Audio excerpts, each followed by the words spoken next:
महाराष्ट्रात फडणवीस होते म्हणून मुंबई ट्रान्स हार्बर लिंक अस्तित्वात आली।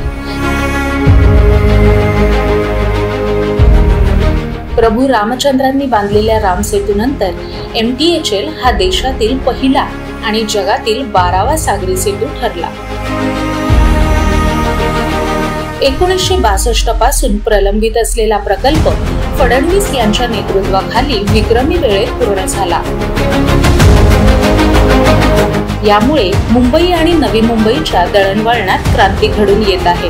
देवेंद्र फडणवीसांनी मुख्यमंत्री बनताच 2015 मध्ये जपानचा दौरा केला। जपानच्या जायकाकडून 80% निधी आणून MTHLचा पाया भक्कम केला आणि महाराष्ट्राच्या विकासात महत्त्वपूर्ण योगदान दिले।